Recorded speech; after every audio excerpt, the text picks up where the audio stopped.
இன்னைக்கு நம்ம 22வது அதிகாரத்துக்குள்ள போக போகிறோம்.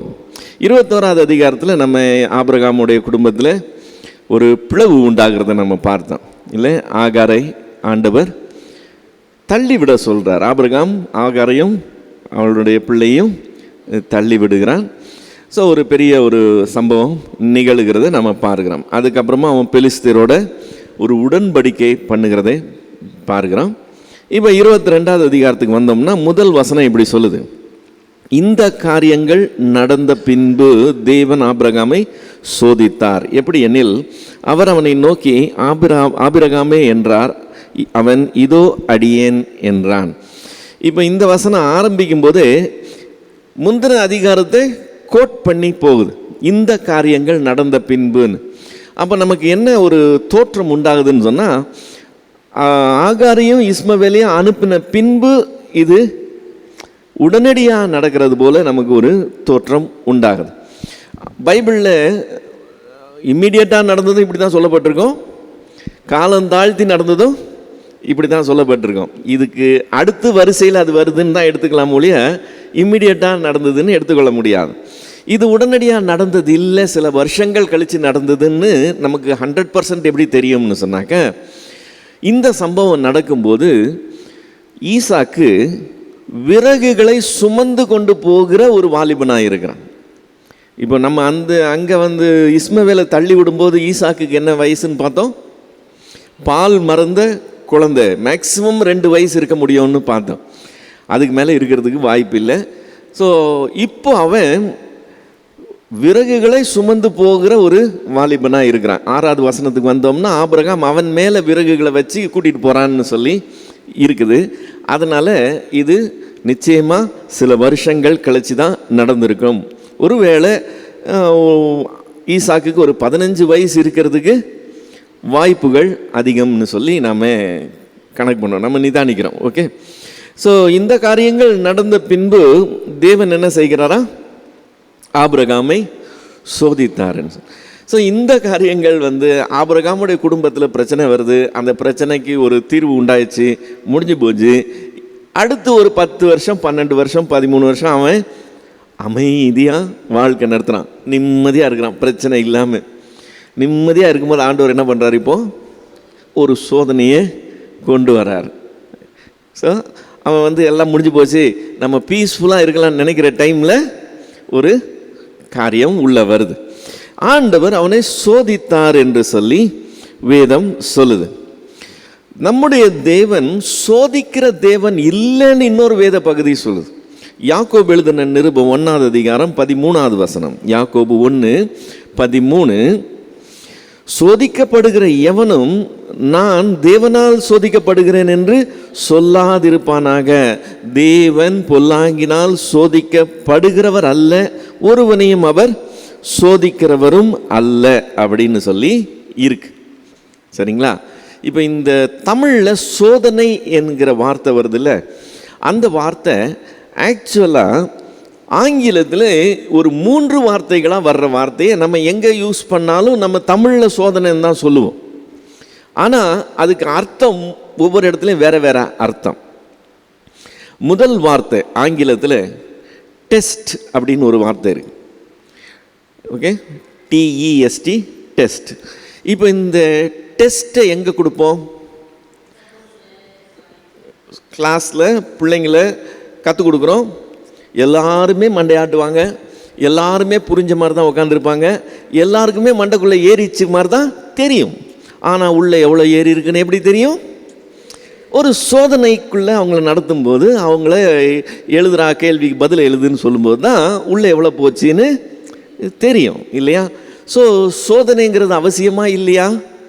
கண்டிப்பாக அவசியம். படித்தவன் யார், கவனித்தவன் யாருன்னு எப்படி தெரியும்?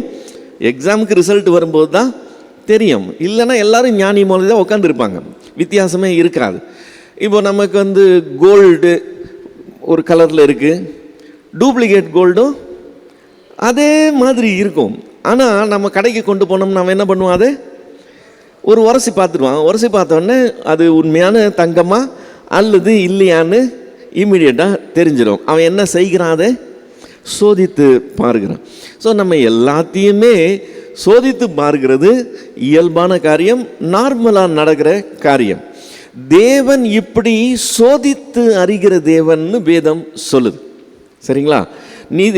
சங்கீதங்களின் புஸ்தகம் 11வது சங்கீதம் 5வது வசனம். சங்கீதம் 11:5, கர்த்தர் நீதிமானை சோதித்து அறிகிறார், துன்மார்க்கனையும் கொடுமையில் பிரியமுள்ளவனையும் அவருடைய உள்ளம் வெறுக்கிறது என்று சொல்லி வேதம் சொல்லுது.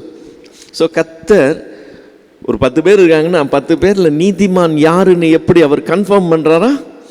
ஒரு சோதனையை கொடுத்து எப்படி தங்கத்தை உரசி பார்த்து தங்கம் தான் சொல்லி கன்ஃபார்ம் பண்ணுறோமோ அதே போல் இவன் நீதிமான் தான் என்று சொல்லி கர்த்தர் சோதித்து அறிகிற தேவனாய் இருக்கிறார். அப்போ கர்த்தர் சோதிக்கிறவர் இல்லைன்னு சொல்லி பார்த்தோமே அப்படின்னு சொல்லி நம்ம யோசிக்கலாம்.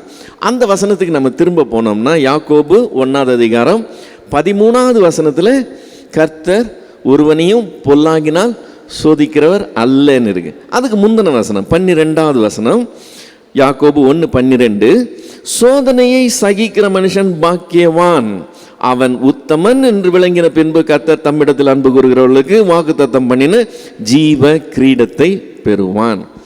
இப்போ கர்த்தர் சோதிக்கிறவர் இல்லைன்னு அடுத்த வசனம் சொல்லுச்சு. இந்த வசனம் என்ன சொல்லுது? சோதனையை சகிக்கிற மனுஷன் பாக்கியவான்.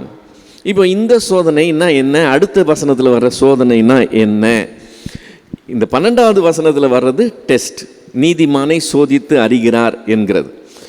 அந்த 13வது வசனத்தில் வர்றது டெம்ப்ட், TEMT, டெம்ப்ட். அதை கொஞ்ச நேரம் கழித்து பார்க்கலாம்.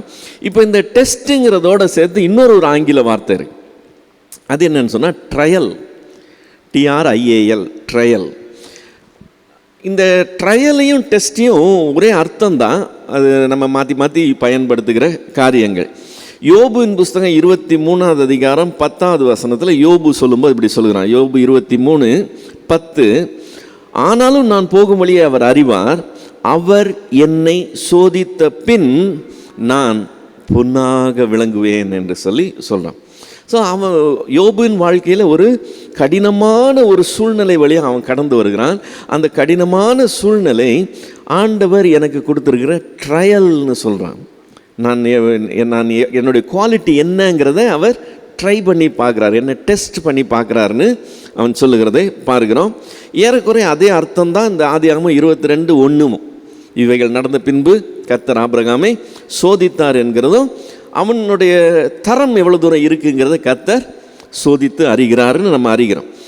கொரிந்தியர்கள் எழுதும்போது பவுல் இதை பற்றி சொல்லும்போது 1 கொரிந்தியர் 10வது அதிகாரம் 13வது வசனம், 1 கொரிந்தியர் 10:13, மனுஷருக்கு நேரிடுகிற சோதனையே அல்லாமல் வேறே சோதனை உங்களுக்கு நேரிடவில்லை, தேவன் உண்மை உள்ளவராய் இருக்கிறார், உங்கள் திராணிக்கு மேலாக நீங்கள் சோதிக்கப்படுகிற அவர் இடம் கொடாமல் சோதனையை தாங்கத்தக்கதாக சோதனையோடு கூட அதற்கு தப்பித்து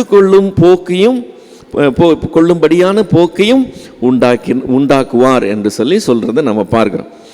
ஸோ தேவன் சோதித்து அறிகிற தேவன் என்று சொல்லி வேதம் தெளிவாக சொல்லுது.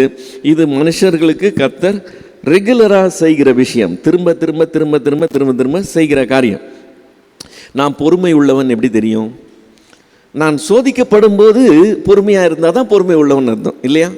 நான் பொறுமை உள்ளதாங்க, நான் பொறுமை உள்ளதாங்கன்னு சொன்னா 4 முறை என்னை கேட்டதுக்கு அப்புறமும் நான் அதே பதிலை அதே டோனில் சொன்னேன்னா பரவாயில்லை இல்லை? முதல் தடவை ஆமாங்க நான் பொறுமை உள்ளதான், 2வது தடவை ஆமாங்க, 3வது தடவை கொஞ்சம் டோனை மாற்றி 4வது தடவை என்ன கேட்டதே கேட்டுக்கிட்டு இருக்கீங்கன்னா என் பொறுமை அவ்வளவுதான் அர்த்தம் இல்லையா? ஸோ நமக்கு பொறுமை எவ்வளோ இருக்குன்றது சோதித்தா தான் தெரியும், அன்பு எவ்வளோ இருக்குன்னு சோதித்தா தான் தெரியும், விசுவாசம் எவ்வளோ இருக்குன்னு சோதித்தா தான் தெரியும். சோதனை இல்லாமல் நம்மிலே உத்தமர்கள் யார், நம்மளுடைய குவாலிட்டி என்ன, நம் நீதிமான்கள் யாருன்றது தெரியவே தெரியாது. எனவே இந்த டெஸ்ட்டும் ட்ரையலும் அத்தியாவசியமான காரியங்கள். இதை தேவன் எல்லாருடைய வாழ்க்கையில் செய்து நிறைவேற்றி கொண்டு போகிறார். இது வேத சத்தியம். ஆனால் டெம்ப்ட்னு ஒரு வார்த்தை சொன்னோம்ல, தேவன் ஒருவனையும் பொல்லாங்கினால் சோதிக்கிறவர் அல்லன்னு சொல்லும்போது அது டெம்ப்ட்ன்ற வார்த்தை. அந்த டெம்ப்ட்ன்ற வார்த்தையை நம்ம யாக்கோபு 1:13 பார்க்குறோம். தேவன் ஒருவனையும் பொல்லாங்கினால் சோதிக்கிறவர் அல்லன்னு. அது நம்ம மத்தேயு 4வது அதிகாரம் முதல் 3 வசனங்களில் நம்முடைய ஆண்டவர் பிசாசினால சோதிக்கப்படுகிறத பற்றி சொல்லும்போது இருக்கு. மத்தேயு 4வது அதிகாரம் 1-3 வரைக்கும். அப்பொழுது இயேசு பிசாசினால் சோதிக்கப்படுவதற்கு ஆவியானவராலே வனாந்திரத்துக்கு கொண்டு போகப்பட்டார். அவர் இரவும் பகலும் 40 நாள் உபவாசம் இருந்த பின்பு அவருக்கு பசி உண்டாயிற்று. அப்பொழுது சோதனைக்காரன் அவரிடத்தில் வந்து, நீர் தேவனுடைய குமாரனானால் இந்த கல்லுகள் அப்பங்களாகும்படி செய்யும் என்றான். இங்கே அவன் கர்த்தரை டெஸ்ட் பண்ணல, கர்த்தரை ட்ரையல் பண்ணல. அதுக்கு பதிலாக அவர் என்ன பண்ணுகிறான்? டெம்ப்ட் பண்ணுகிறான். இப்போ இந்த டெஸ்ட் ட்ரையலுக்கும் இந்த டெம்ப்ட்டுக்கும் என்ன வித்தியாசம்னு சொன்னால், இப்போ ஒரு மனுஷனாகிய நான் இருக்கிறேன்னு வச்சுக்கோங்களேன். எனக்கு 2 பகுதிகள் இருக்கும். ஒன்று நல்ல பகுதி, நல்ல காரியங்களை சிந்திக்கிறது, நல்ல காரியங்களை செய்யணும்னு விரும்புகிறது, என்ன கனமான காரியங்கள், உத்தமமான காரியங்களில் நான் என்னை ஈடுபடுத்திக்கணுங்கிற ஒரு விருப்பம், இதெல்லாம் என்னுடைய நல்ல பகுதி. அதே சமயத்தில் இச்சைக்கு இடம் கொடுக்கறது, சில்லறத்தனமான காரியங்களில் என்னை ஈடுபடுத்தி கொள்ளுகிறது, யாருக்கும் தெரியலன்னா அதில் நான் செஞ்சால் என்ன தப்புன்னு சொல்லி மனசு ஒரு ஆசைப்படுறது, இந்த மாதிரி காரியங்கள் என்னுடைய இன்னொரு பகுதி. இப்போ இந்த டெஸ்ட் என்ன செய்யும்னு சொன்னால், நீனு இந்த சரியான காரியத்தை தைரியமாக செய், அதனால் நஷ்டம் வந்தாலும் பரவாயில்லை அப்படின்னு சொல்லி என்ன அதை செய்கிறதற்கு தூண்டுகிற காரியம். தேவன் டெஸ்ட் பண்ணுறாருன்னு என்ன பண்ணுறார்? என்னுடைய உத்தமம் எவ்வளோ தூரம் இருக்குது, என்னுடைய உண்மை எவ்வளோ தூரம் இருக்குது, இதுங்களெல்லாம் அவர் என்ன செய்கிறார்? டெஸ்ட் பண்ண. இதில் என்னை என்கரேஜ் பண்ணுறார், நீ இதை செய், இதனால் நஷ்டம் வந்தாலும் பரவாயில்லை, இதனால் மற்றவங்க உன்னை புறந்தள்ளினாலும் பரவாயில்லை, தைரியமாக செய்யணும் என்னை உற்சாகம் பண்ணுகிற காரியங்கள். அதே டைமில் பிசாசு செய்கிற காரியம் என்னன்னு சொன்னால், என்னுடைய மறுபக்கம் இருக்குது பாருங்கள், அந்த பொல்லாத பக்கம், அந்த பொல்லாத பக்கத்தை தூண்டி விடுகிறது. அதெல்லாம் கவலைப்படாத, அதெல்லாம் இன்னும் யாருக்கும் தெரியாது, கொஞ்சம் அனுபவிக்கிறதுல என்ன தப்பு இருக்குது, இப்படியே இருந்தால் வாழ்க்கையில் என்ன இருக்குன்னு சொல்லி கொஞ்சம் ஆசை காட்டி என்னுடைய பொல்லாத பகுதிக்கு ஆசை காட்டி தூண்டுகிறதுக்கு பேர் டெம்ப்ட். இதை தான் ஆண்டவர் கர்த்தரின் ஜெபத்தில் நமக்கு சொல்லி கொடுக்குறார். நாங்கள் எதுக்கு உட்படாமல் எங்களை நடத்துங்க, சோதனைக்கு உட்பிரவேசிக்க பண்ணாமல் எங்களை நடத்துங்க ஆண்டவரேன்னு சொல்லி அதுதான் சொல்லுகிறார். நம்ம ஆங்கிலத்தில் temptation, do not lead me into டெம்ப்டேஷன்னு சொல்லி அதை பாருங்க. ஸோ இந்த டெம்ப்ட், ட்ரையல், டெஸ்ட் 3 ஆங்கில வார்த்தையுமே தமிழில் என்ன தான் வரும்? சோதனைன்னு தான் வரும். இப்போ இங்கே கர்த்தர் ஆபிரகாமை சோதித்தாருன்னு சொல்லும்போது, ஆபிரகாமை ஒரு தவறு செய்கிறதுக்காக அவர் தூண்டுகிறவர் அல்ல, அவர் ஒருவரையும் பொல்லாங்கினால் சோதிக்கிறவர் அல்ல. ஆனால் அவர் சோதித்து அறிகிற தேவன். அவர் என்னத்தை சோதித்து அறிகிறார்? விசுவாசத்தான்ல, அந்த விசுவாசம் எவ்வளவு தூரம் இருக்குன்னு சொல்லி அவர் அவனுக்கு சோதிக்கிறார். இப்போ ஆபிரகாமை அவர் சோதிக்கும்போது அந்த 2வது வசனம் இப்படி சொல்லுது, ஆதியாகமம் 22:2. அப்பொழுது அவர், உன் புத்திரனும் உன் ஏகசுதனும் உன் நேசகுமாரனும் ஆகிய ஈசாக்கை நீ இப்பொழுது அழைத்து கொண்டு மோரியா தேசத்துக்கு போய் அங்கே நான் உனக்கு காண்பிக்கும் மலைகளின் ஒன்றின் மேல் அவனை தகன பலியாக ஈடு என்றார். இதுதான் கர்த்தர் இப்போ ஆபிரகாம் கொடுக்குற சோதனை. சரிங்களா? இப்போ அதுக்கு அவர் சில அடைமொழிகளோடு சொல்லும்போது அவனை ரொம்ப டார்ச்சர் பண்ணுற மாதிரி, உன்னுடைய புத்திரன், அவனுக்கு 2 புத்திரன் இருந்தால் ஒருத்தனை அமிச்சாச்சு. ஸோ இப்போ இந்த புத்திரன் என்ன ஆயிட்டான்? ஏக சுதன் ஆயிட்டான். இப்போ இருக்கிறது ஒன்றே ஒன்று, கண்ணே கண்ணுன்ற மாதிரி ஒன்று தான் இருக்குது.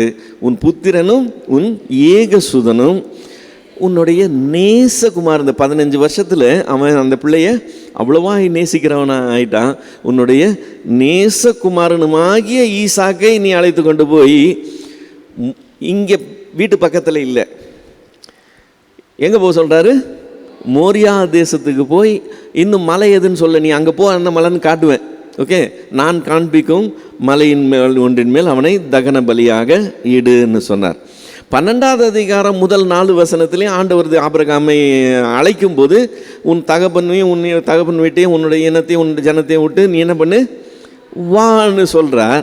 அங்கேயும் அவனுடைய விசுவாசம் சோதிக்கப்படுது. ஆக்சுவலாக இல்லை, அவன் கர்த்தருக்காக தகப்பன் வீட்டை விட்டு வெளியேறுகிறான், விட்டு வெளியே வரான், விட்டு புறப்படுறான். இப்போ இங்கே கர்த்தருக்காக என்ன செய்ய வேண்டியிருக்கு?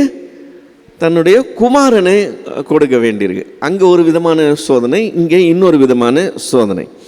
இப்போ குமாரனை பலியிடுன்னு சொல்கிறாரு, அப்படின்னா தேவன் நரபலியை விரும்புகிறவரா, அப்படி செய்வாரா அப்படிங்கிறது அடுத்த கொஸ்டின்.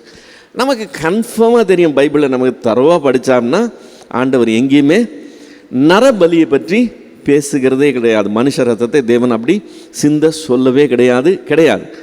ஆனால் இங்கே கேட்குறார், நீ உன் குமாரனை தகன பலியாக இடுன்னு சொல்லி அவனை சோதிக்கிறார்.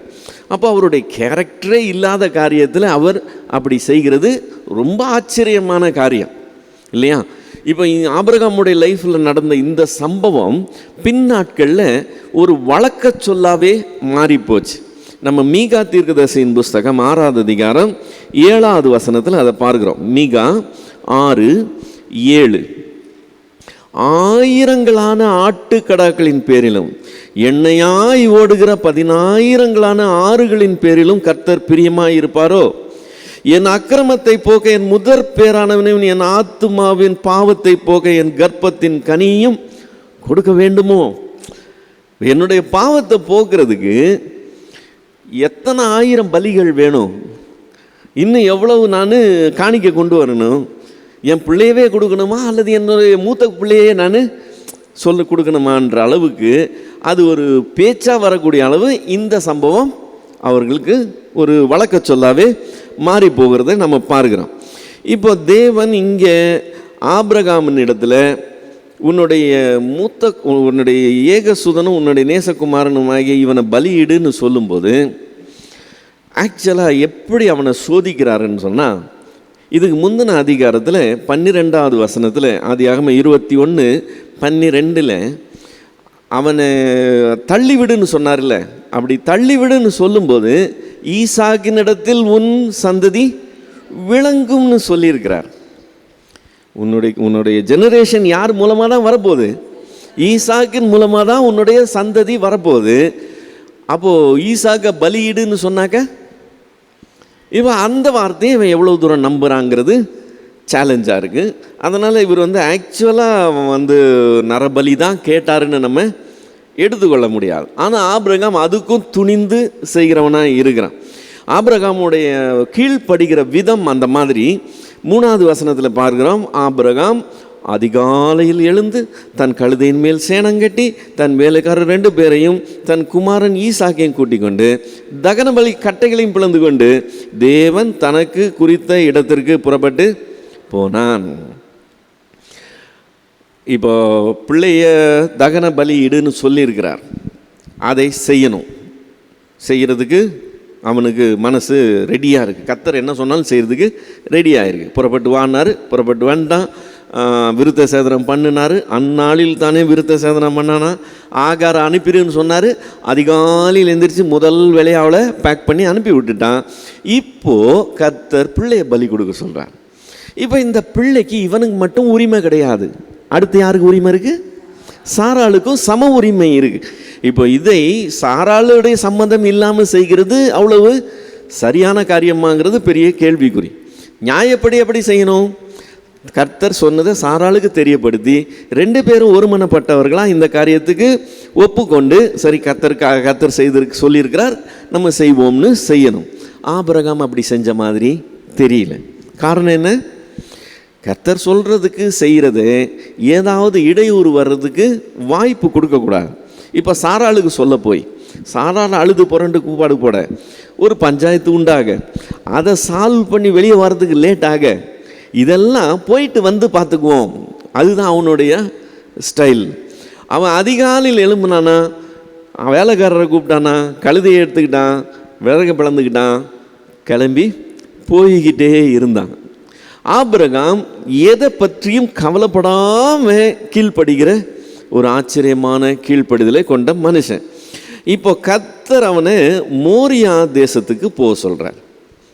இவன் இருக்கிற இடம் எங்கே? இப்போ இருக்கிற இடம் எங்கே? இப்போ தானே உடன்படிக்கை பண்ணாங்க.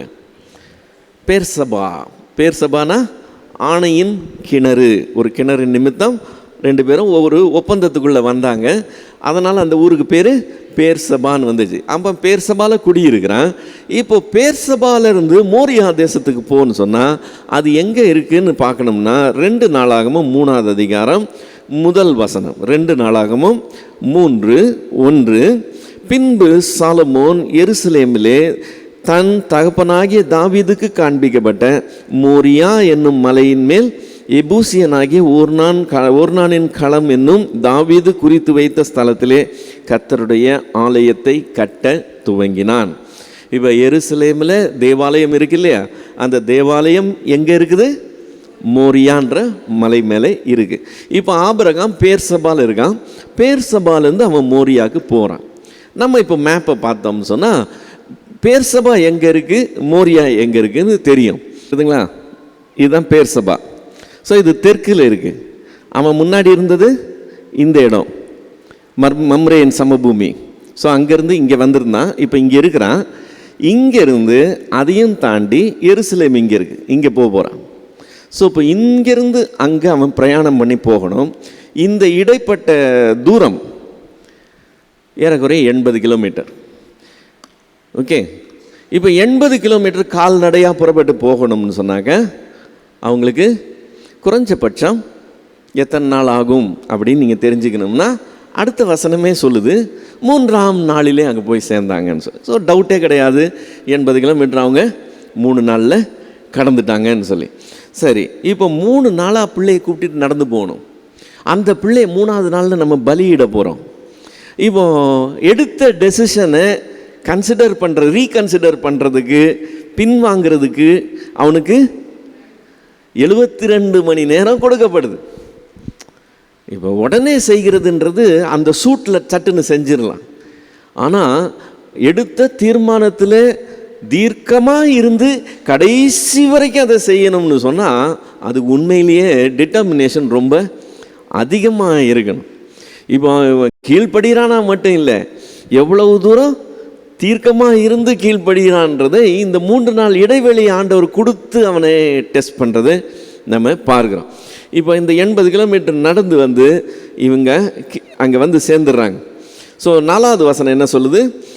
3ஆம் நாளில் ஆபிரகாம் தன் கண்களை ஏறெடுத்து பார்த்து தூரத்திலே அந்த இடத்தை கண்டான். ஆண்டவர் ஸ்பாட்டு கொடுத்துட்டார். இப்போ இங்கே வந்தாச்சு, 3 நாள் பிரயாணம் பண்ணியாச்சு.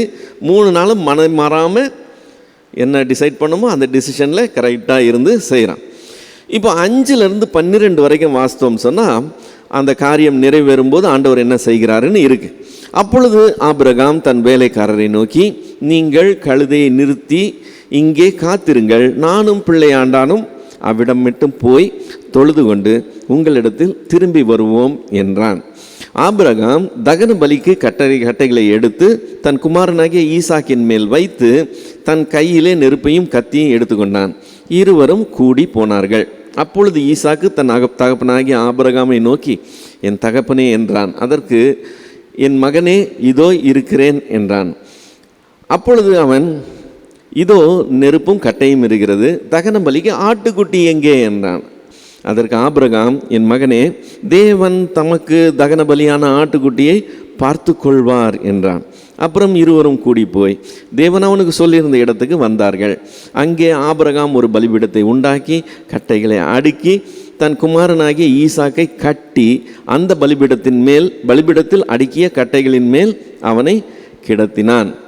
பின்பு ஆபிரகாம் தன் குமாரனை வெட்டும்படிக்கு தன் கையை நீட்டி கத்தியை எடுத்தான். அப்பொழுது கர்த்தருடைய தூதரானவர் வானத்திலிருந்து, ஆபிரகாமே, ஆபிரகாமே என்று கூப்பிட்டார். அவன், இதோ அடியேன் என்றான். அப்பொழுது அவர், பிள்ளையாண்டான் மேல் உன் கையை போடாதே, அவனுக்கு ஒன்றும் செய்யாதே. நீ அவனை உன் புத்திரன் என்றும் உன் ஏக சுதன் என்றும் பாராமல் எனக்காக ஒப்பு கொடுத்தபடியினால் நீ தேவனுக்கு பயப்படுகிறவன் என்று இப்பொழுது அறிந்திருக்கிறேன் என்றார். ஓகே, இப்போ இந்த சீனை நம்ம இமேஜின் பண்ணால் தான் அது எப்படி இருக்குங்கிறது தெரியும். வேலைக்காரரும் கழுதையும் ஒரு பக்கம் நிறுத்தியாச்சு. இப்போ அப்பாவும் மகனும் மட்டும் ப்ரொசீட் பண்ணுறாங்க. மகன் என்னத்தை சுமந்துக்கிட்டு போகிறான்? கட்டைகளெல்லாம் மகன் சுமந்துக்கிட்டு வரான். அப்பா ஒரு கையில் கத்தியும் ஒரு கையில் நெருப்பும் எடுத்துக்கிட்டு அவர் வரார். மிஸ்ஸிங் என்னது? ஆட்டுக்குட்டி மிஸ்ஸிங். ஸோ பையன் கேட்குறான், கட்டை இருக்குது, நெருப்பு இருக்குது, ஆடு எங்கப்பான்னு. அது கர்த்தருடைய பருவத்தில் பார்த்து கொள்ளப்படும்னா அவன் சொல்கிற அந்த லாங்குவேஜ் இவனுக்கு அநேகமாக புரிஞ்சிருக்காது. அப்பா என்னவோ சொல்கிறாருன்னு சொல்லிட்டு சரின்னு 2 பேரும் போகிறாங்க. அங்கே போய் பலிபீடத்தை உண்டாக்குறான், அவனும் ஹெல்ப் பண்ணியிருப்பான். கட்டையை அடிக்கிருப்பான், அவனும் ஹெல்ப் பண்ணியிருப்பான். அது 2த்தையும் பண்ணிட்டு ஈசாக்கை கட்டணும். இவனுக்கு என்ன வயசு? ஆபிரகாமுக்கு என்ன வயசு? ஈசாக்கு 15 வயசுனா ஆபிரகாமுக்கு 115 வயசு. யார் ஸ்ட்ராங்காக இருந்திருப்பான்? ஈசாக்கு ஆபிரகாமை கட்டி மேலே கடத்திடுறது ஈஸியாக இருந்திருக்கும் இல்லை? அவன் எவ்வளவு தூரத்துக்கு கீழ்ப்படுதல் உள்ளவனாக இருந்தால் அவங்க அப்பா இவனை கட்டுறதுக்கு அவன் அனுமதிக்கிறான்.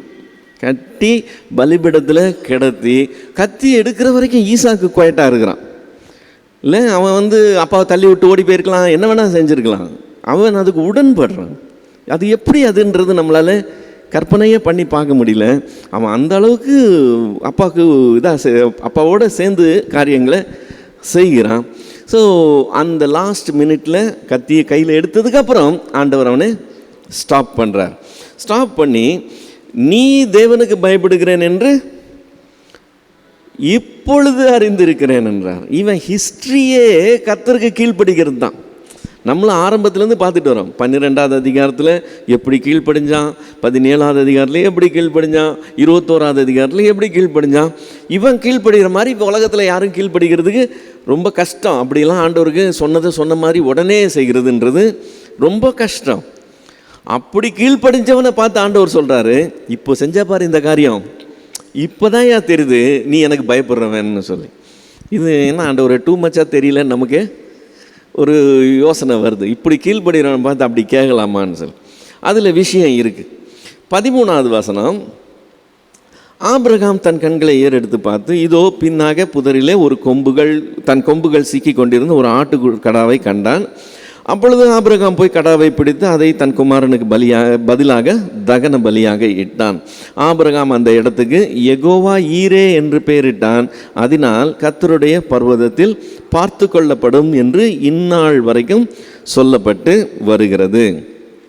சரி, ஸோ இப்போது சப்ஸ்டிடியூட் ஒரு ஆடு இருந்தது, அந்த ஆடு எடுத்து பலி கொடுத்துட்டாங்க, வேலை முடிஞ்சு போச்சு.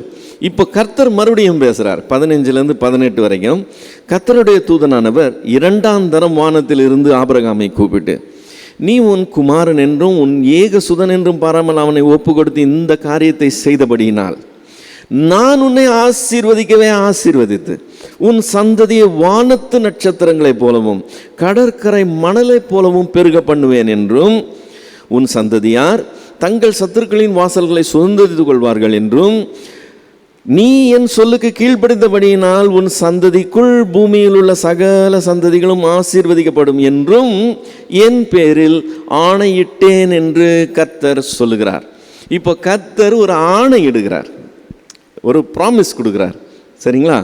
இந்த ப்ராமிஸில் 3 என்றும் வருது.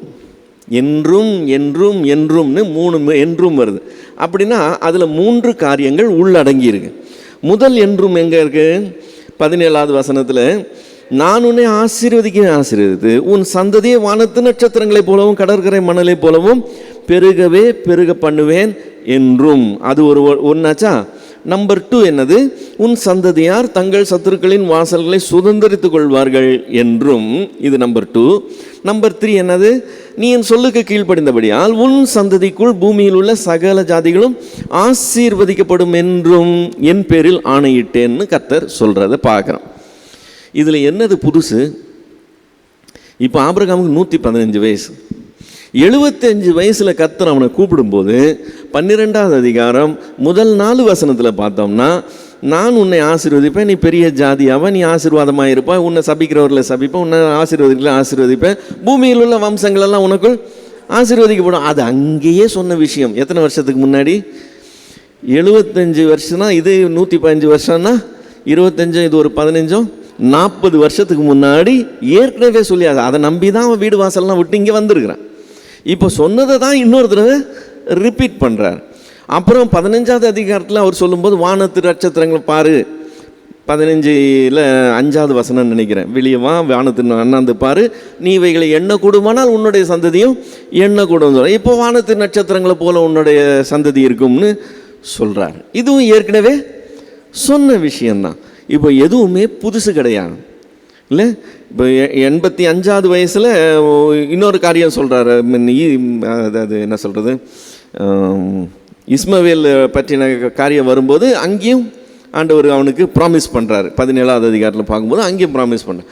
இப்போ இந்த ப்ராமிஸ் எல்லாம் இல்லாமல் போகலை. ஆனால் இந்த கீழ்ப்படிதல் இல்லைன்னா அந்த ப்ராமிஸ் இல்லாமல் போயிருக்கும் போல தான் தெரியுது. இப்போ நீ இன்னைக்கு கீழ்ப்படிஞ்சதுனால நான் அன்னைக்கு ப்ராமிஸ் பண்ணதை உனக்கு செய்வேன்னு சொல்கிறார்.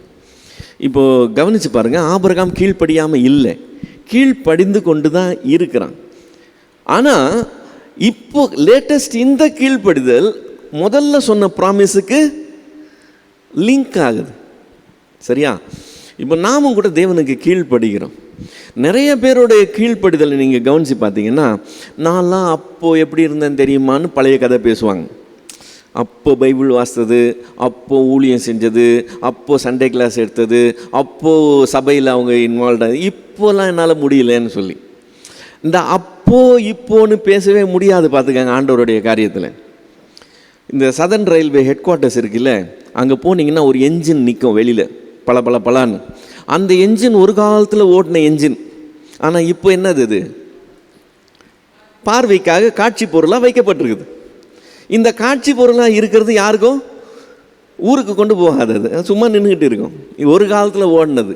இன்றைக்கி சபையில் நிறைய பேர் உட்காந்துருக்கிறவங்க காட்சி பொருளாக இருக்கிற விசுவாசிங்க தான். அன்னைக்கு கீழ்ப்படிஞ்ச நான் எப்படி ஓடுவேன் தெரியுமா, எப்படி செய்வேன் தெரியுமா. ஆபிரகாம் கூட அப்போல்லாம் கீழ்ப்படிஞ்சான் தான். ஆனால் பழைய கதையை பேசிகிட்டு இருக்க முடியாது. இப்போ சொன்னதுக்கு கீழ்ப்படிஞ்சாதான் அப்போ சொன்ன வாக்குத்தத்தம் இனிமேல் நிறைவேறும்னு கர்த்தர் அதை லிங்க் பண்ணுறதை நம்ம பார்க்குறோம். இது ரொம்ப முக்கியமான காரியம். கர்த்தருக்கு தொடர்ந்து கீழ்ப்படிந்து கொண்டே இருக்கிறது கடைசி வரைக்கும். நான் இது வரைக்கும் செஞ்சுட்டேன் ஆண்டவரே, நான் அது வரைக்கும் செஞ்சதுக்கு நீங்கள் நன்றியாக இருக்கணும், அதுக்கு எனக்கு நல்லது கொடுங்க, இப்போ நான் எப்படியாவது போகிறேன்னு அப்படியெல்லாம் கிடையாது. கடைசி வரைக்கும் அதிலேயே மெயின்டைன் பண்ணி கீழ்ப்படிந்து கொண்டே இருக்கணும். அதுதான் காரியம். தேவன் அப்படி தான் எதிர்பார்க்குறார். இப்போ இந்த சம்பவம் இருக்குல்ல, ஆபிரகாம் தன்னுடைய குமாரனை பலியாக கொடுக்க துணிந்த இந்த சம்பவம் இருக்குல்ல, தேவனுக்கு கேட்டாருன்னு சொல்லி அவன் எதை பற்றியும் கவலைப்படாமல் அதை செஞ்சான்ல, இதை வேதம் பெருசாக எடுத்து பேசுகிறத நம்ம பார்க்குறோம். விசுவாசத்தினால யார் யார் என்னென்ன செஞ்சாங்கன்னு சொல்லி ஒரு பெரிய பட்டியலே இருக்குது எபிரேயர் 11வது அதிகாரத்தில். அந்த எபிரேயர் 11வது அதிகாரத்துக்கு போனோம்னா 17லேருந்து 19 வரைக்கும் இந்த சம்பவம் கொடுக்கப்பட்டுக்கிறத நம்ம பார்க்க முடியும். எபிரேயர் 11 17லேருந்து 19 வரைக்கும். மேலும் விசுவாசத்தினாலே ஆபிரகாம் தான் சோதிக்கப்பட்ட போது ஈசாக்கை பலியாக ஒப்பு கொடுத்தான். ஈசாக்கின் இடத்தில் உன் சந்ததி விளங்கும் என்று அவனோட சொல்லப்பட்டிருந்ததே. இப்படிப்பட்ட வாக்குத்தத்தங்களை பெற்றவன் மரித்தோரில் இருந்தும் எழுப்ப தேவன் வல்லமை உள்ளவராய் இருக்கிறார் என்று எண்ணி தனக்கு ஒரே பேரானவனை பலியாக ஒப்பு கொடுத்தான். மரித்தோரிலிருந்து அவனை பாவனையாக திரும்பவும் பெற்றுக்கொண்டான் என்று ஆண்டவர் பலி கொடுக்க சொன்னார். இவங்கிட்ட தான் உன்னுடைய சந்ததி விளங்கும் என்றும் சொல்லியிருக்கிறார். அவர் சொன்ன மாதிரி நான் இவனை வெட்டிட்டேன்னா கூட அவர் சொன்ன வார்த்தை நிறைவேறாமல் போக முடியாது.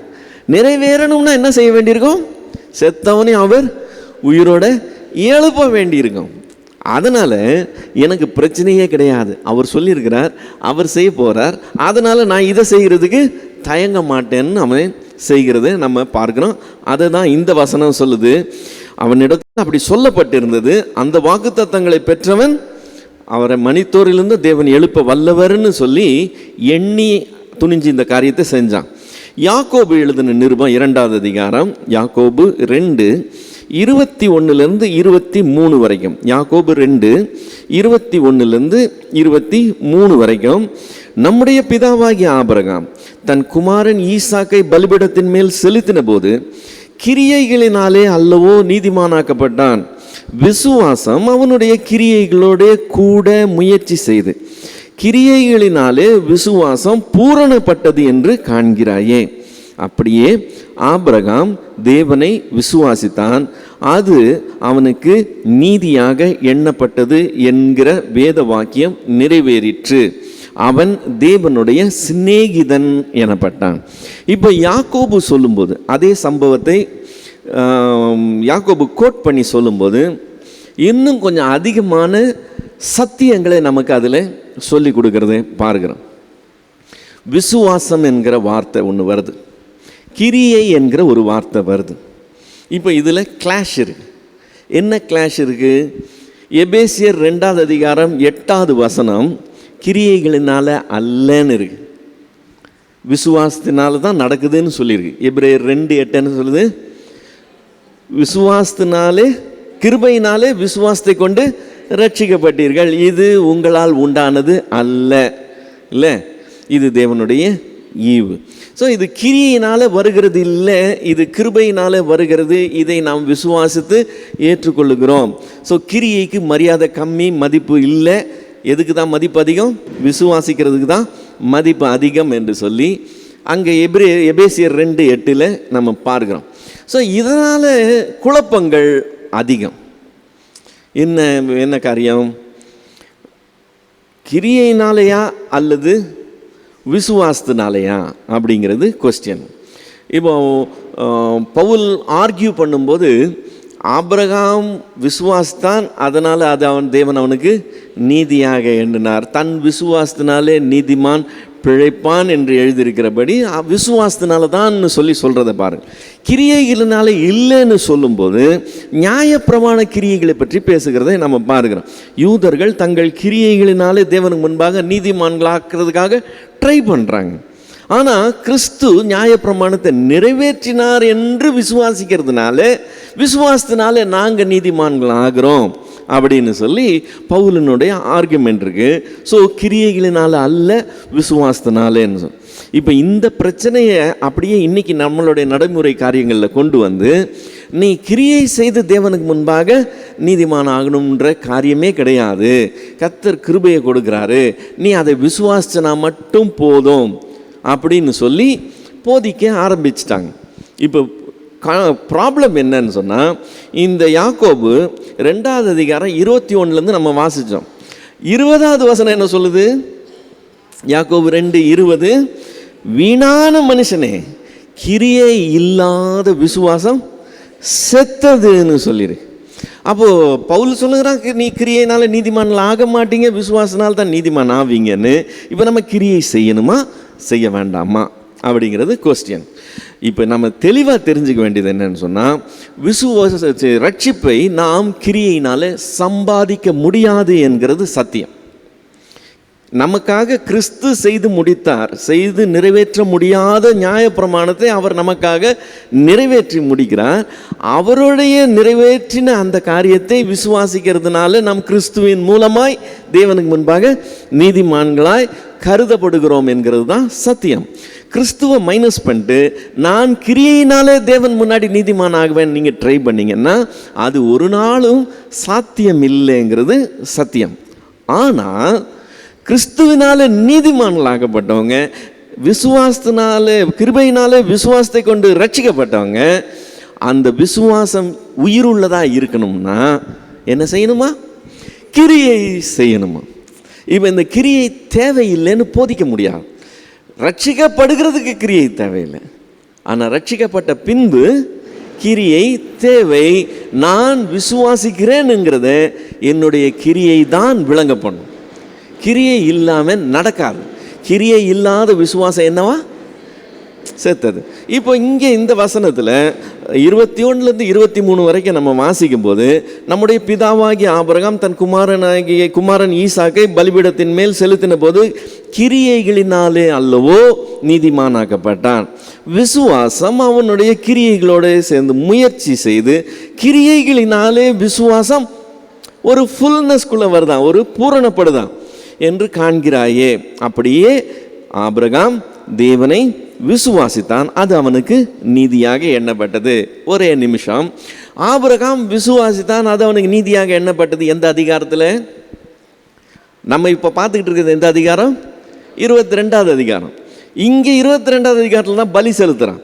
ஆனால் அவனுக்கு நீதியாக எண்ணப்பட்டது எந்த அதிகாரத்தில்? 15வது அதிகாரத்தில், அவனுடைய 85வது வயசில். புரியுதுங்களா? இப்போ இவங்க என்ன சொல்கிறான், இங்கே கிரியையினால தான் அன்னைக்கு அவன் நீதிமானாக எண்ணப்பட்டான். அங்கேயே இந்த கர்த்தர் அதை நீதிமானாக எண்ணிட்டார். ஆனால் யாக்கோபு சொல்லும்போது இங்கே கிரியை செய்கிறதுனால தான் அது இங்கே வந்து பலிக்குதுன்னு சொல்லி சொல்லுகிறான். புரியுதுங்களா? இதை சரியாக புரிஞ்சுக்கணும்னு சொன்னால், அவன் 85 வயசில் விசுவாசிச்சாங்க. சரிங்களா? எவ்வளோ தூரம் விசுவாசிச்சாங்கிறத இப்போ சோதித்து பார்க்குறார். எத்தனை வயசில்? 30 வருஷம் கழிச்சு இப்போ சோதித்து பார்க்குறார். இப்போ சோதிக்கும் போது அன்னைக்கு விசுவாசித்தது இங்கே இல்லைன்னா அந்த விசுவாசம் என்ன விசுவாசம்? செத்த விசுவாசமாக இருக்கும். இதை இன்னும் கொஞ்சம் தெளிவாக தெரிஞ்சுக்கணும்னு சொன்னால், இந்த ஊருக்கு புதுசாக இருக்கிற ஒருத்தர் இங்கே வந்துட்டு அவருக்கு தாம்பரத்துக்கு எப்படி போகணும்னு தெரியல, இப்படியே போகிறார். அப்போ உங்களை வழியில் பார்க்குறாரு, சார் தாம்பரத்துக்கு எப்படி போகணும்னு கேட்குறாரு.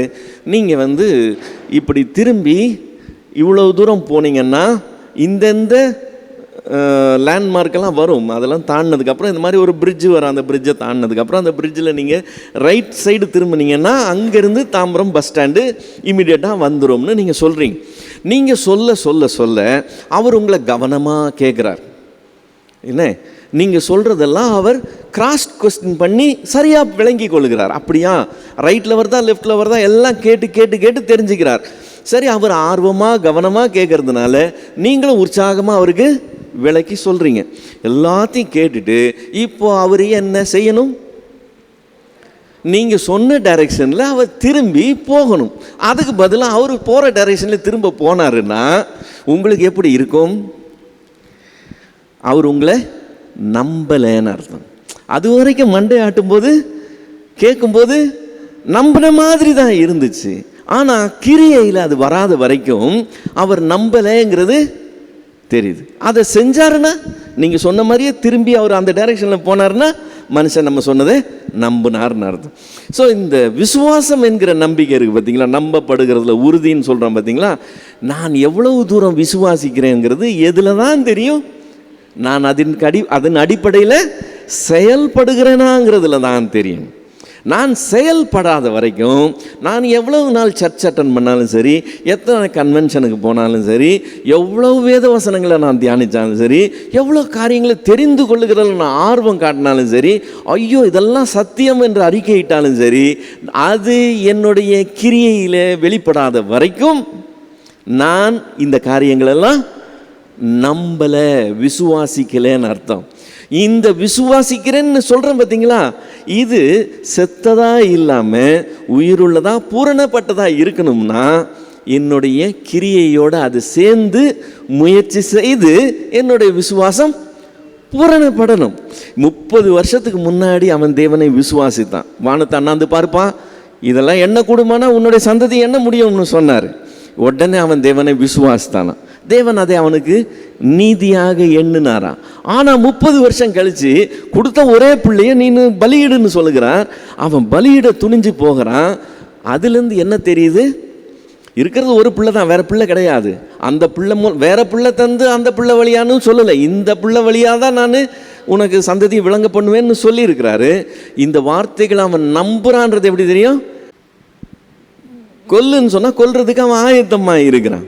அப்போது அவனுடைய 30 வருஷத்துக்கு அப்புறம் செய்த கிரியை 30 வருஷத்துக்கு முன்னாடி விசுவாசத்தோட சேர்ந்து பூரணப்பட்டு இப்போ ஜீவனுள்ள விசுவாசமாக மாறி போகுது.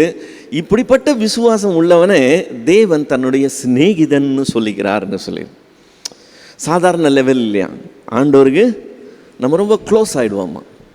விசுவாசித்து அந்த விசுவாசத்தின்படி நடக்கிறவங்களா இருந்தோம்னு வச்சுக்கோங்களேன், தேவனுக்கு முன்பாக நம்ம சிநேகிதர்களாக கருதப்படுவோம் என்று சொல்லி. சரிங்களா? இப்போ நம்ம தொடர்ந்து வாசித்தோம் சொன்னால் 22வது அதிகாரம் 19வது வசனம். ஆபிரகாம் தன் வேலைக்காரரிடத்துக்கு திரும்பி வந்தான். அவர்கள் எழுந்து புறப்பட்டு ஏகமாய் பேர்சபாவுக்கு போனார்கள். ஆபிரகாம் பேர்சபாவிலே குடியிருந்தான். ரைட். எனக்கு என்ன இன்ட்ரெஸ்ட் தெரியுமா? திரும்பி வந்த அப்புறம் ஈசாக்கு ஃபஸ்ட்டு என்ன செஞ்சுருப்பான்? அதை இமேஜின் பண்ணாலே எனக்கு ரொம்ப சிரிப்பாக இருக்கும். திரும்பி வந்துட்டான், திரும்பி வர வரைக்கும் கண்ட்ரோலாக இருந்தான். வந்தாச்சு, வந்த உடனே அவன் ஃபஸ்ட்டு என்ன செஞ்சுருப்பான்? நேராக அம்மா கிட்ட போய் என்ன நடந்தது தெரியுமா, இந்த தாத்தா என்னை கூட்டிகிட்டு போய் இல்லை கேள்விப்பட்டோன்னே சாரால் என்ன ரியாக்ஷன் கொடுத்துருப்பான். அடுத்த முறை இவனை தனியாக தான் கூட்டிகிட்டு போகிறேன்னு சொன்னேன் இல்லை, நமக்கு அதை பற்றி ஒன்றும் சொல்லலை, திரும்பி வந்தாங்கன்னு மட்டும்தான் சொல்லியிருக்கு. ஸோ கற்பனை பண்ணாலே ரொம்ப வித்தியாசமாக அது இருக்கு. சரி, இப்போ 20லேருந்து 24 வரைக்கும் இந்த காரியங்கள் நடந்த பின்பு ஒருவன் ஆபிரகாமின் இடத்தில் வந்து, மில்காலும் உன் சகோதரனாகிய நாகோருக்கு பிள்ளைகளை பெற்றாள். அவர்கள் யார் என்றால், நம்பர் 1 ஊத்ஸ், நம்பர் 2 அவன் தம்பியாகிய பூஸ், ஆராமுக்கு தகப்பனாகிய ஆராமுக்கு தகப்பனாகிய கேமுவேல், தென் இது number 3, number 4 Chesed, number 5 Hazo, number 6 Pildash, number 7 Jidlaph, number 8 Bethuel. So 8 பிள்ளைங்க. 8 பிள்ளைங்களுக்கு அப்புறம் பெத்துவேல் ரெபெக்காளை பெற்றாள் என்று அறிவித்தான். இந்த 8 பேரை மில்காள் ஆபிரகாமுடைய சகோதரனாகிய நாகோருக்கு பெற்றாள். ரேயுமாள் என்று பெயர் கொண்ட அவனுடைய மறுமனையாட்டியும் தேபா, காகாம், தாகாஸ், மாகா என்பவர்களை பெற்றான். 1 2 3 4. ஸோ 8 + 4, நாகோருக்கு எத்தனை பிள்ளைங்க? 12 பிள்ளைங்க. தேராவுக்கு மொத்தம் எத்தனை பிள்ளைங்கன்னு பார்த்தோம்? ஆபிரகாம், நாகோர், ஆபிரகாம் அண்ட் ஆரானுடைய பிள்ளைங்க லோத்து இல்லையா? ஸோ இங்கே ஆபிரகாமுக்கு 1 தான் இருக்குது, ஆரானுக்கும் 1 தான் இருக்குது. ஆனால் நாகோருக்கு 12 பிள்ளைங்க. அதில் 8 பிள்ளைங்க மனைவியின் மூலமாகவும் மறுமனையாட்டி மூலமாக 4 பிள்ளைங்க. நான் ஆபிரகாமுடைய குடும்ப அட்டவணை ஒன்று கொடுத்தேன்ல, அதை போய் ரெஃபர் பண்ணிங்கன்னா இவங்கெல்லாம் அதில் பேர் லிஸ்ட்டில் வரதை பார்க்க முடியும். இப்போ இந்த நாகோர் நம்ம 11வது அதிகாரம் 31வது வசனத்தை பார்த்தோம்னு சொன்னால், தேராகு ஊர் என்கிற கல்தேயர் தேசத்தை விட்டு ஆரானுக்கு புறப்பட்டு வந்தப்போ கூட புறப்பட்ட மாதிரி தெரியல. அங்கே என்ன கொடுத்துருக்கு? தேராகு, ஆபிரகாமுடைய மனைவி லோத்து, இவங்க 4 பேர் தான் கொடுத்துருக்கு. இவங்க 4 பேர் தான் புறப்பட்டு வந்தாங்கன்னு இருக்குது. இப்போ நாகோர் இங்கே இருந்துட்டான்னு சொன்னால், இப்போது பெண்ணு பார்க்க போனாங்கல்ல ஈசாக்குக்கு, அவங்க எங்கே போகிறாங்க? ஆரானுக்கு தான் போகிறாங்க. அங்கே ஆரானில் தான் யார் இருக்கிறான்? பெத்துவேல் இருக்கிறான். பெத்துவேல், ரெபேக்காள், லாபான் இவங்கெல்லாம் அங்கே தான் இருக்கிறாங்க. அப்போ ஊர் என்கிற கல்தேயர் தேசத்துலேருந்து ஒருவேளை இவங்க புறப்பட்டு வந்ததுக்கப்புறம் இந்த ஃபேமிலி அங்கே ஷிஃப்ட் ஆகிருக்கலாம், அல்லது அவங்க கூடவே கூட வந்திருக்கலாம். ஆனால் நமக்கு 11:31 கூட வந்த மாதிரி காண்பிக்கலை. ஓகே, இப்போது ஒரு சின்ன உறவு முறையை மட்டும் கணக்கு பண்ணுவோம். நாகோர் பெற்ற பிள்ளைக்கு பேர் என்ன? பெத்துவேல். பெத்துவேல் பெற்ற குமாரத்திக்கு பேர் ரெபேக்காள். ஓகே, இப்போது நாகோருக்கு பெத்துவேல் குமாரன்னு சொன்னால், ஆபிரகாமுக்கு அவன் என்ன வரணும்? குமாரன் முறையில் தான் வரும் இல்லையா? இப்போ பெத்துவேல் பெற்ற ரெபேக்காள் ஆபிரகாமுக்கு என்னன்னு வரும்? பேத்தின்னு வரும். ரைட். இப்போ ஆபிரகாம் பெற்ற ஈசாக்கு பெத்துவேலுக்கு சகோதரன் முறையில் வரும். இப்போ ரெபேக்காள் ஈசாக்குக்கு என்ன வரும்? மகள் முறை வரும்.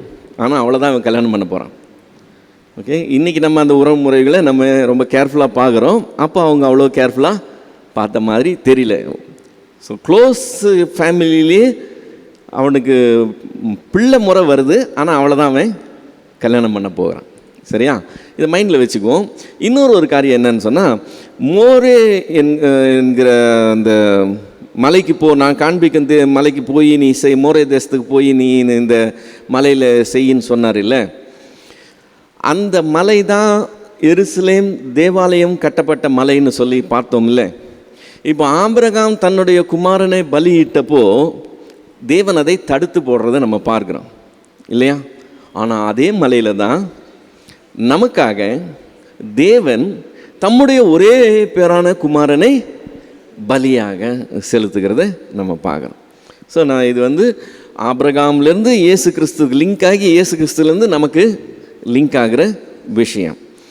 இஸ்லாமியர்கள் இதை கொஞ்சம் வித்தியாசமாக திரித்து சொல்லுறதை நம்ம பார்க்க முடியும். ஆபிரகாம் தன்னுடைய குமாரனாகி இஸ்மவேலை தான் பலியிட்டான், ஈசாக்கை இல்லைன்னு சொல்லி அவங்க சொல்லுவாங்க. ரெண்டாவது, இந்த மோரே என்கிற மலையில் இல்லை, மெக்கா என்கிற அந்த ஸ்தலத்தில் தான், இப்போ காபா இருக்கிற அந்த ஸ்தலத்தில் தான் அந்த பலியிடுகிற சம்பவம் நடந்ததுன்னு சொல்லி கொஞ்சம் திரித்து சொல்லுவாங்க. அதுக்கு நம்ம போன முறை பார்த்த மாதிரி அவங்களுக்கு ஆதாரமே கிடையாது, எந்த விதத்துலேயும் ஆதாரம் கிடையாது. ஸோ நமக்கு தெளிவாக தெரியுது, ஆபிரகாம் இங்கே தான் பலியிடுறதுக்கு கர்த்தர் கட்டளையிடுகிறார், அவனை தடுத்துடுறார். ஆனால் பின்னாட்களில் தன்னுடைய குமாரனையே கர்த்தர் அங்கே நமக்காக பலியாக செலுத்தினார். ஸோ இந்த அதிகாரம் இதோட முடியுது. இந்த கடைசி 4 வசனம் ஆக்சுவலாக ரெபேக்காள் வந்து இங்கே கொண்டாந்து இவங்க ஃபேமிலியில் சேர்க்கறதுக்கு முன்னால் அதுக்கு பேஸ்மெண்ட் போடுறது போல். இப்போ அவங்க அத்தனை பிள்ளைங்க பிறந்து எல்லாம் நடந்ததெல்லாம் வந்து எவ்வளோ காலம் போயிருக்கணும். ஆனால் ஆபிரகாமுக்கு இப்போ தான் நியூஸ் வருதுன்னு சொல்லி அந்த சமாச்சாரத்தை இங்கே கொண்டாந்து வைக்கும்போது நமக்கு இந்த ஸ்டோரி கண்டினியூ ஆகிறதுக்கு ஒரு பேஸ்.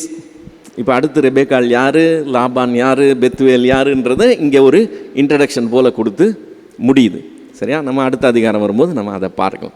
இப்போ இது வரைக்கும் இது முடிஞ்சிருச்சு. வேறு ஏதாவது டவுட்ஸ் இருந்தால் நம்ம கேட்டு கிளியர் பண்ணிக்கலாம்.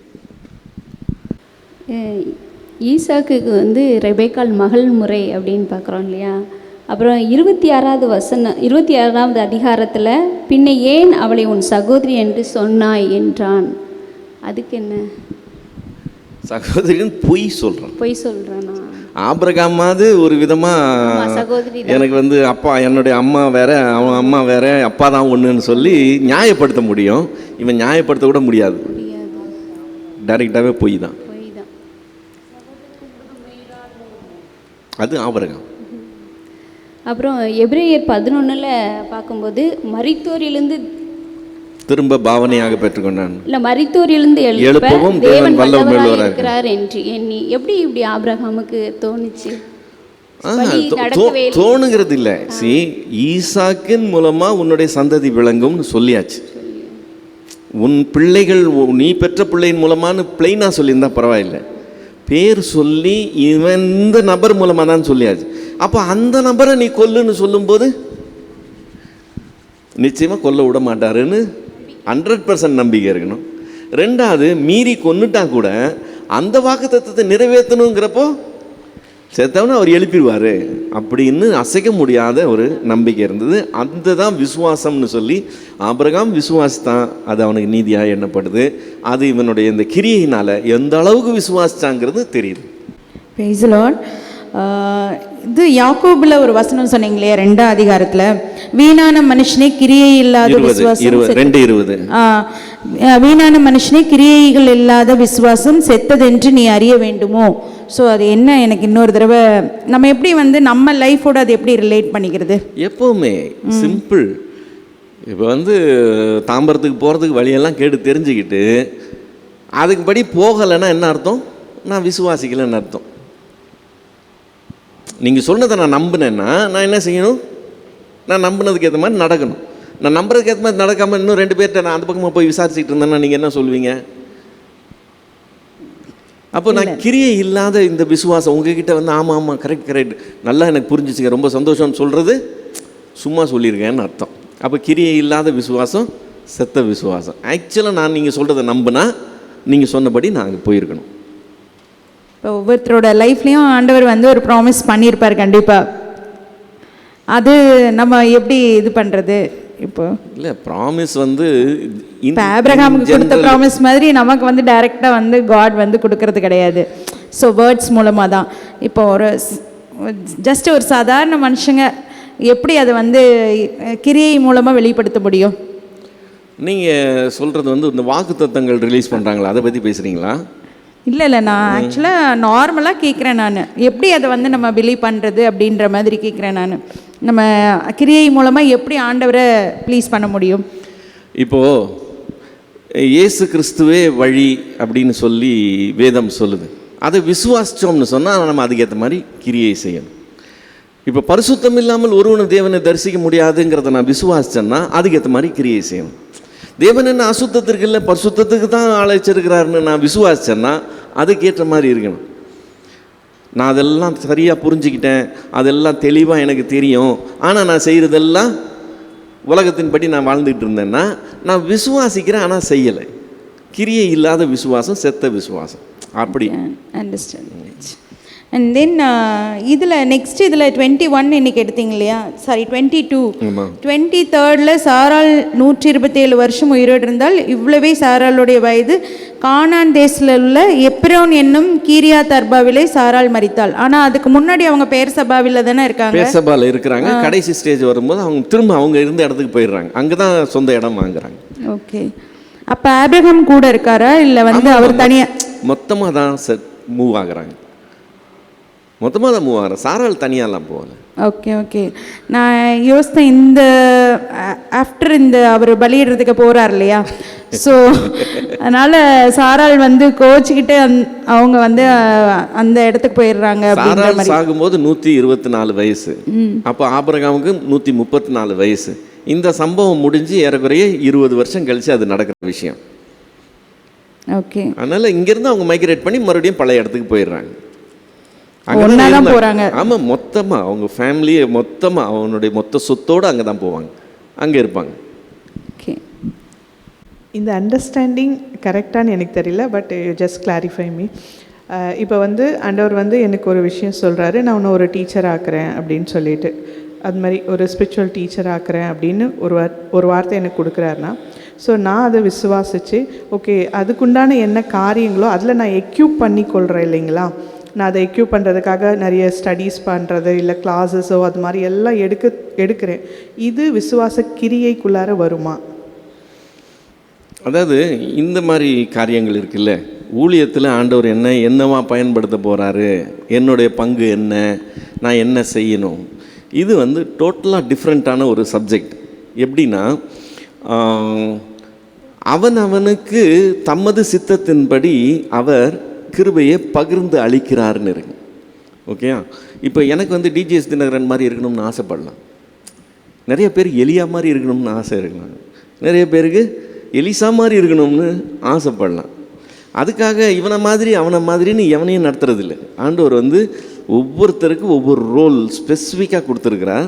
அவர் என்ன செய்கிறார், அதற்கு ஏற்ற கிருபையை நமக்கு தர்றார்.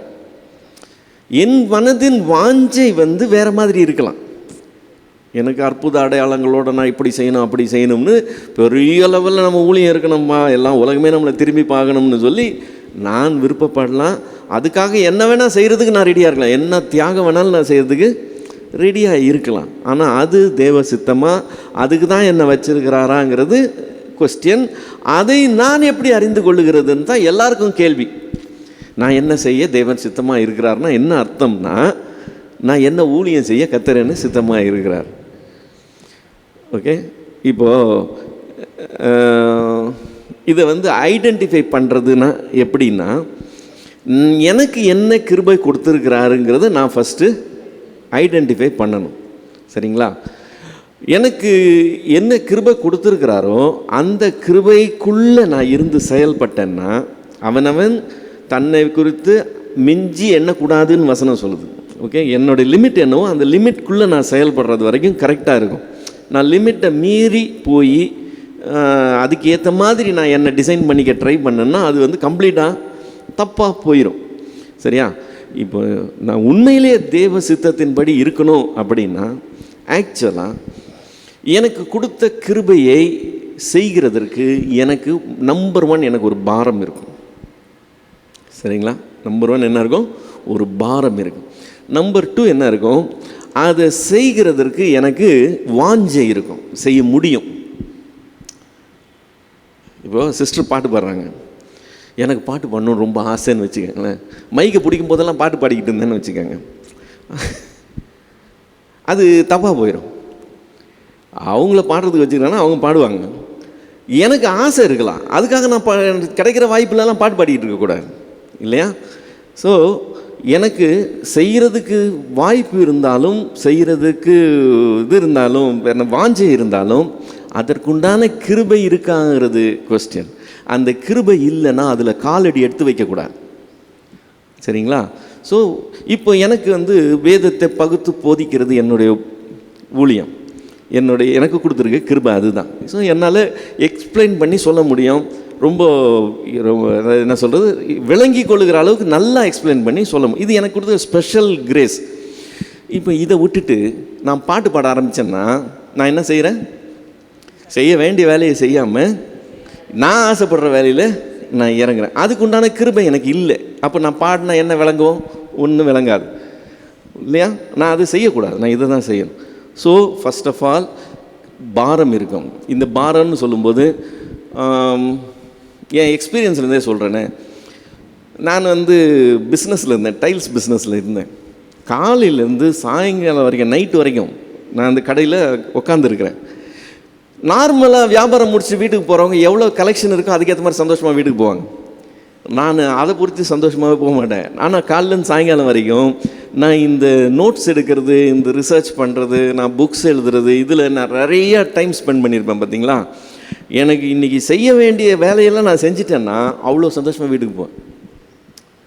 அதை செய்யணும், இது பாக்கி இருக்குது, இதை முடிக்கணும், இது நம்ம இன்னும் செய்யாமல் இருக்கிறோம் அப்படின்னு சொல்லி அது குறித்து பாரம் இருக்கும். இப்போ இதனால் எனக்கு 10 பைசா லாபம் கிடையாது. அதை நான் செய்கிறதுனால யாரும் என்னை மதிக்க போகிறதும் கிடையாது.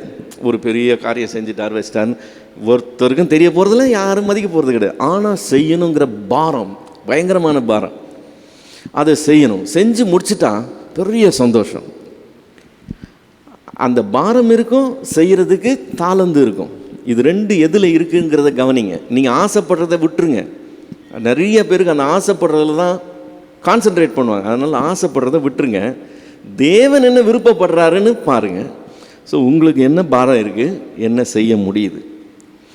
99% முன்னாடி நிற்கிற ஊழியம் தேவன் கொடுக்க மாட்டார்.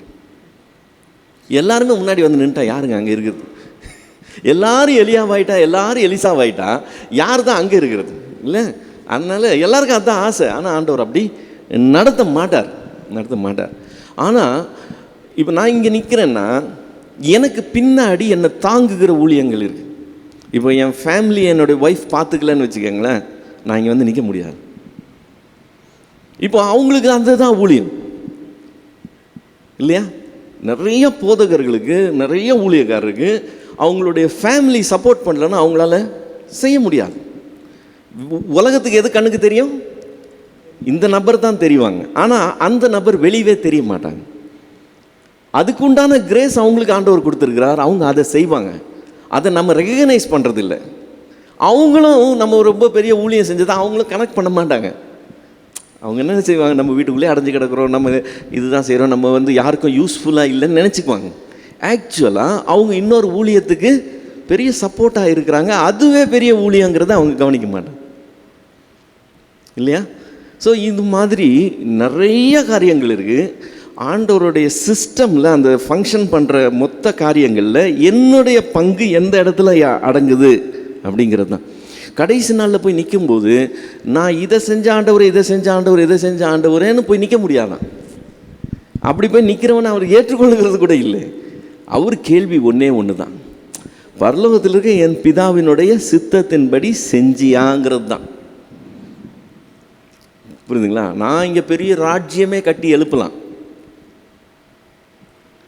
ஒருத்தர் சொன்னார், அண்ணே உங்களுக்கு இருக்கிற தாளந்துக்கு நீங்கள் சர்ச் ஆரம்பிச்சிருந்தீங்கன்னா எங்கேயோ போயிருப்பீங்க அண்ணே அப்படின்னு சொன்னார். அதுக்கு அவர் ஒரு நியாயம் சொல்கிறார். என்னென்னா, எங்கள் வீட்லேயே கொடுத்துன இருந்த ஒரு பாஸ்டர் எங்கள் வீட்லேயே சர்ச் ஆரம்பித்தவர், எங்கள் வீட்டிலேருந்து 3வது இடத்த வாங்கி அங்கே ஒரு பெரிய பில்டிங் கட்டி அங்கே ஒரு பெரிய சபை நடக்குது. அவர் அதை மேற்கோள் காட்டி சொல்கிறார், உங்களுக்கு இருக்கிற தாளந்தில் 1% கூட அவருக்கு கிடையாதுண்ணே. ஆனால் பார்த்தீங்களா அவர் ஊழியத்தை எப்படி பண்ணிட்டார். நீங்கள் ஒரு கொஞ்சம் வருஷம் கஷ்டப்பட்டுருப்பீங்க ஆரம்பத்தில், உங்களுக்கு சொந்த இடம் இருக்குது, உங்களுக்கு இவ்வளோ கிருபை இருக்குது, நீங்கள் இதை செஞ்சுருக்கலாம் அதை செஞ்சுக்கலாம். ரொம்ப நேரம் பேசினார். எல்லா கதையும் கேட்டு முடிச்சுட்டு கடைசியில் நான் கேட்டேன், கடைசியில் ஆண்டவர் முன்னாடி போய் நிற்கும்போது நான் உன்னை என்ன செய்ய சொன்னேன், நீ என்ன செஞ்சுக்கிட்டு இருந்தேன்னு கேட்டார்னா நான் என்ன பதில் சொல்லுவேன்னு கேட்டேன். அவ்வளோ நேரம் பேசினவர் அப்படியே என்னை பார்த்தார். நீங்கள் அப்படி சொன்னீங்கன்னா நீங்கள் செய்கிறது கரெக்டு தான்ட்டு போயிட்டார். புரியுதுங்களா? உலகத்தில் சக்ஸஸ் பண்ணுறதுக்கு, உலகத்தில் பேர் புகழ் வாங்கிறதுக்கு, பணம் சம்பாதிக்கிறதுக்கு, எனக்கு சொத்து சேர்த்து என் பிள்ளைங்களுக்கு சொத்து சேர்த்து சொத்து சேர்க்கறதுக்கு என்ன வழின்னு பார்த்து செய்கிறதுங்கிறது பேர் ஊழியம் கிடையாது. ஊழியங்கிறது எனக்கு என்ன வேலை விட்டுருக்கிறாரு, நான் என்ன செய்யணும், அதை செய்கிறது தான் காரியமே. அது சின்ன காரியமாக இருக்கும், பாய் போடுற வேலையாக இருக்கும். யாராவது ஒருத்தர் பாய் போடணும்ல, அந்த பாய் போடுற வேலையை முடிச்சுட்டு நீங்கள் கொடுத்த வேலையை நான் செஞ்சுட்டு ஆண்டவரேன்னு சந்தோஷமாக போகணும். இல்லை நான் மைக்கு தான் பிடிப்பேன்னு ஆண்டவர்கிட்ட அடம் பிடிச்சிட்டு இருக்கக்கூடாது. என்னைக்கு என்னை கொண்டு உபயோகப்படுத்த போகிறீங்க, நான் உங்களுக்காக பயன்படணும், என்னை எடுத்து இப்படி செய்யுங்க அப்படி செய்யுங்கன்னு நம்ம அவருக்கு ஐடியா கொடுத்துட்டு இருக்கக்கூடாது. அவர் ஐடியா என்னவோ அதை செய்கிறது தான் நம்ம வேலை இல்லையா? ஸோ ஊழியன் வரும்போது யாருக்கு என்ன கிருபை கொடுத்துருக்கிறார், அந்த கிருபையின் அடிப்படையில் என்ன வேலை. இப்போ நம்ம அதை பாரத்தையும் அந்த கிருபையும் நம்ம உணர்ந்து செய்ய ஆரம்பித்தோன்னு வச்சுக்கோங்களேன், அதுக்கு ஏற்ற ஓப்பனிங்ஸ் வரும். அந்த அந்த ரேஞ்சுக்குள்ளே சந்தோஷமான ஒரு மினிஸ்ட்ரியாக இருக்கும். அதை செஞ்சு முடிக்கும்போது மன திருப்திக்கு அளவே இருக்காது. ஏன்னா என்னுடையதை நான் செஞ்சுட்டேன், அப்போ நான் முழுமையாக செய்வேன், சந்தோஷமாக இருக்கும். இப்போ என்னை கூட்டிகிட்டு போயிட்டு நீங்கள் சுவிசேஷம் அறிவிக்கிறதுக்கு ரோட்டில் நின்று சத்தியம் சொல்கிறதுக்கெல்லாம் என்னை கூட்டிகிட்டு போனீங்கன்னு வச்சுக்கோங்களேன், அல்லது என்னை பார்த்து இன்றைக்கி காலைல காய்கறி கடைக்காரனு சத்தியம் சொன்னியா, உங்கள் வீட்டில் குப்பை எடுத்தானே அவன்கிட்ட பேசினியே, அவனுக்கு பரலோகத்தை பற்றி சொன்னியான்லாம் கேட்டிங்கன்னா எனக்கு அது நேச்சுரலாக வராது. எனக்கு நேச்சுரலாக எது வரும், சத்தியத்தை வேதத்தை பகுத்து போதிக்கிறது நேச்சுரலாக வரும். ஆனால் சாதாரண சுவிசேஷத்தை போய் ரோட்டில் இருக்கிறவங்களுக்கு டக்குன்னு சொல்லுனா எனக்கு வராது. ஆனால் அதுக்குன்னு உள்ளவங்க இருப்பாங்க பார்த்தீங்களா, அவங்களுக்கு நீங்கள் சொல்லிக் கொடுக்க வேண்டியதே கிடையாது. அவங்கள அறியாமல் போகிற வரவனுங்கள்லாம் சத்தியம் சொல்லிக்கிட்டே இருப்பாங்க, ஈஸியாக சொல்லிடுவாங்க. இயேசு தான் உண்மையான தெய்வம், நீ அவரை ஏற்றுக்கோ, நீ அவரை ஏற்றுக்கிட்டோன்னா உங்கள் லைஃப்பில் எப்படி இருக்கும், கடைன்னு சொல்லிடுவாங்க. அவங்க சொன்னால் அவங்க கேட்பாங்க. இப்போ நான் இங்கே சொன்னேன்னா இங்கே வேலை ஆகும், நான் அங்கே சொன்னேன்னா என்னாலே சொல்ல முடியாது, குழப்பிட்டு கிடப்பேன். டிஃப்ரென்ஸ் இருக்குது. அந்தந்த ஸ்பெஷாலிட்டிக்கு அந்தந்த கிருபை இருக்குது. அந்தந்த இடங்களில் அவங்கவுங்க அந்தந்த வேலையை செய்யணும். நம்ம மாற்றி மாற்றி செய்கிறதுனால தான் நிறையா ஷார்ட் சர்க்கியூட்டே நடக்குது. எதுவுமே சரியாக இல்லாமல் ஒரு மாதிரி இருக்கிறதுக்கு காரணம் என்னென்னா, செய்ய வேண்டிய வேலையை செய்ய வேண்டியவங்க செய்ய வேண்டிய விதத்தில் செய்ய மாட்டேங்கிறாங்க. கவனம் அவர் சித்தத்தை நிறைவேற்றுகிறதுக்கு தான் நம்ம இருக்கிறோம் அப்படிங்கிறது தான் காரியமே. ஸோ என்னுடைய கிருபை என்னது, என்னுடைய பாரம் என்னது, நான் அதை செஞ்சேன்னா அதனால் எனக்கு மன திருப்தி இருக்குதா, அதனால் என்னால் அதாவது ஒரு நிறைவு இருக்கா, தேவ சித்தத்தை நான் செய்து கொண்டு இருக்கிறேன்னா, இதுதான் காரியம். ஸோ டீச் பண்ணுறதோ எதுவோ நீங்கள் உங்களுடைய வியூவில் போகாதீங்க. அது உங்களுடைய கிரேஸ் ஆகுதுன்னு வச்சுக்கிங்களேன், உங்களால் சும்மா இருக்க முடியாது. ஒருத்தர் 1.5 லட்ச ரூபாய் சம்பளம் வேலை, அந்த 1.5 லட்ச ரூபாய் சம்பளம் வேலையை டப்புன்னு வேலையை விட்டுட்டு வெளியே வராரு.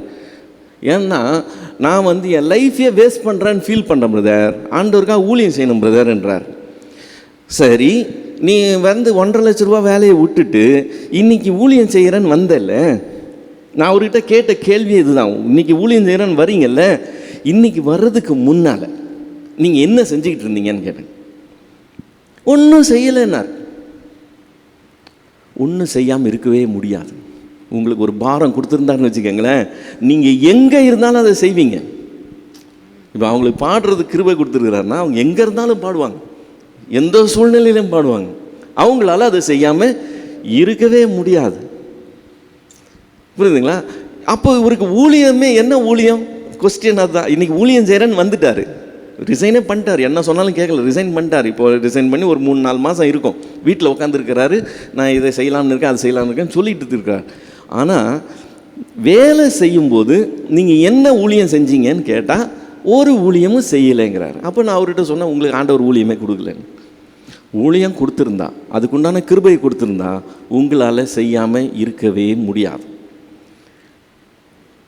அது சண்டே கிளாஸ் ஊழியமோ, விபிஎஸ் ஊழியமோ, அல்லது வாலிபர்கள் மத்தியில் ஊழியமோ, அல்லது பெண்கள் மத்தியில் ஊழியமோ, நிறைய பேருக்கு மற்றவங்களுடைய காரியங்களை கரிசனையாக கேட்டு அவங்களுக்கு ஆலோசனை சொல்கிறதே பெரிய ஊழியமாக இருக்குது. அவங்க சொல்கிற அந்த காரியத்தை பாரத்தோடு வாங்கி அவங்களுக்கு நல்லபடியாக ஆலோசனை சொன்னது, அடுத்த ஆள் ஆண்டவர் கூட்டு வரா, மறுபடியும் அடுத்த ஆளை கூட்டு வர, இது ஒரு ஊழியமே இருக்குது. நம்ம அதெல்லாம் ஊழியமாக ரெகக்னைஸ் பண்ணுறதில்ல, அதுதான் பிரச்சனை. அதனால நம்ம பெரிய ஊழியத்தை தான் ஊழியம் நினச்சிக்கிட்டு நான் அதை செய்யணும்னு நினச்சிக்கிட்டு இருக்கோம். என்ன எதுக்காக வச்சுருக்கிறார்? என்னை 4 பேருக்கு பிரயோஜனமாக தான் வச்சுருக்கிறாருன்னா நான் ஒழுங்காக அந்த 4 பேருக்கு பிரயோஜனமாக இருக்கணும். நான் 40,000 பேருக்கு தான் பிரயோஜனமாக இருப்பேன் அடம் பிடிச்சிட்டு இருக்கக்கூடாது. என்னை கேட்க போகிற கேள்வி என்னது? அந்த 4 பேர் முடிச்சியா வேலைன்னா கேட்க போகிற கேள்வி இல்லை? பவுல் ஒரு ஊழியக்காரன், ஸ்தேவான் ஒரு ஊழியக்காரன். சேவான் பிரசங்கம் பண்ணால் கல்லால் அடித்து கொலை பண்ணிட்டாங்க. பவுல் பிரசங்கம் பண்ணால் 7,000 பேர் ரட்சிக்கப்படுறாங்க. 7,000 8,000 முதல்ல 5,000 அப்புறம் 3,000 8,000 பேர் ரட்சிக்கப்படுறாங்க. இது 5 3 8 8,000 பேர் ரட்சிக்கப்படுறாங்க. இப்போது ஸ்தேவானையும் ஆண்டவருடைய ஆவியானவர் தான் நடத்துகிறாரு. பேதுருவையும் ஆண்டவருடைய அதே ஆவியானவர் தான் நடத்துகிறார். இவனை இந்த ஊழியத்துக்குன்னு எடுத்து யூஸ் பண்ணுறான், அவனை அந்த ஊழியத்துக்குன்னு எடுத்து யூஸ் பண்ணுறான்.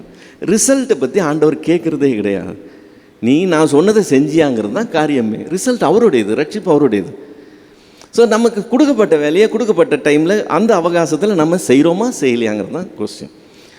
அதனால் இதில் போயிட்டு நீங்கள் வாக்கு தத்தங்களையோ இந்த ஊழியக்காரர் சொன்னார், அவர் எனக்கு சொன்னார், எனக்கு இப்படி தோணுச்சு, அந்த மாதிரிலாம் கன்ஃபியூஸ் பண்ணிக்காதீங்க. உங்களுடைய கிருபை என்னது, உங்களுக்கு அவென்யூஸ் என்னது, ஆண்டவர் என்ன ஓப்பன் பண்ணியிருக்காரு, நீங்கள் என்ன பாரம் கொண்டவங்களாக போகிறீங்க. இப்போ சின்ன பிள்ளைங்களை குறித்து உங்களுக்கு பாரம் இருந்தால் உங்களை ஸ்டாப் பண்ண முடியாது சார். என்ன பண்ணாலும் நீங்கள் அந்த வேலையை செய்வீங்க. என்ன பாரமோ அதை நீங்கள் ஆட்டோமேட்டிக்காக செய்வீங்க. செஞ்சால் தான் உங்களுடைய ஆத்மா அடங்கும். புரியுதுங்களா? அப்போ அது உங்களுடைய கிருபை, அதில் உங்களை ஆண்டவர் நடத்துகிறார். ஸோ அதை ஐடென்டிஃபை பண்ணுங்கள். தேவ சித்தம் செய்கிறது தான் என்னுடைய காரியம்னு ஸ்டெடியாக நின்றுங்க. சரிங்களா? நாகூருக்கு இந்த இந்த இந்த சம்பவங்கள் நடந்து முடிந்த பின்புன்னு வருது பாருங்கள். இந்த ஈசாக்கை பலியிட போய் உயிரோட கொண்டாந்துடுறாங்க இல்லையா? அப்போ பெயர்சபாக்கு வந்துடுறாரு. ஆனால் ஒருவன் வந்து இந்த மாதிரி நாகூருக்கு பிள்ளைங்க பிறந்துச்சு, பெத்துவேலுக்கு ரெபேக்காள் பிறந்துச்சு. இப்படி சொல்கிறது போது முன் குறிக்கப்பட்டே ஆண்டு பல ஸ்டெப்பாக கடந்து வந்துட்டார் ஆபிரகாம்.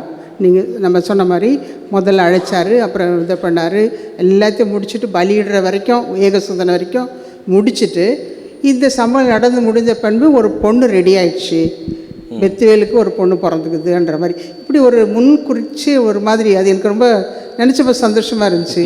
இப்போ இதை பேஸ் பண்ணி தான் இவர் சொல்கிறாரா என் சகோதரன் வீட்டுக்கு அந்த அந்த ஊருக்கு போய் பெண் கொள்ளுன்னு சொல்லிட்டு. ஆக்சுவலாக அவன் வந்து தன்னுடைய வேலைக்காரனை அனுப்பும்போது இந்த ஜாதிகள் மத்தியில் எடுக்கக்கூடாது, என்னுடைய அங்கே போன்னு சொல்லி தான் அவன் அனுப்புகிறான். ஸோ அவன் பெத்வேலுடைய ஃபேமிலியோ நாகருடைய ஃபேமிலியோ மென்ஷன் பண்ண மாதிரி தெரியல. ஒருவேளை அதை மீன் பண்ணானாலும் நமக்கு சரியாக தெரியல, இருக்கலாம். ஏன்னா இப்போ பிள்ளைங்க பிறந்திருக்கு, அங்கே வந்து பெண் பிள்ளைங்க இருக்கிறாங்க, நீ அவங்களுக்குள்ளே போய் பெண் எடுத்துகிட்டு வான்னு சொல்லி அப்படி மீன் பண்ணி தான் அனுப்பியிருக்கலாம். ஏன்னா இங்கே எடுக்கக்கூடாதுன்னு சொல்லி தான் அங்கே அனுப்புகிறான். ஒருவேளை அது இருக்கலாம். இப்போ இந்த நியூஸ் வந்ததுலேருந்து அவன் வந்து நம்மளுடைய ஃபேமிலி அங்கே இந்த மாதிரி ஸ்டேஜில் இருக்கிறாங்கங்கிறது இவனுக்கு கிளியர் ஆகுது. அது வசனத்தில் ஒருவன் வந்து நிறைய இடத்துல பார்த்துருக்காங்க. அது ஒருத்தனை மாத்திரம் அனுப்பி கரெக்டாக ஆண்டவர் நடத்துகிறாரு. இப்போ யோசேப்பு தேடும்போது ஒருவன் வந்து, தாவீது போய் சகோதரர் தேடும்போது ஒருவன் வந்துன்னு வர, அது ஒருத்தரை வச்சு கர்த்தர் சில காரியங்களை சொல்லி கொடுக்க வராரா? இருக்கலாம். தேவன் அவங்களுக்கு அந்த டைமில் அந்த வார்த்தைகளை சொல்லி இந்த இடத்துல இப்படி இருக்குங்கிறத தெரியப்படுத்தி நடத்துகிற மாதிரி இருக்கலாம் பாசிபிலிட்டி.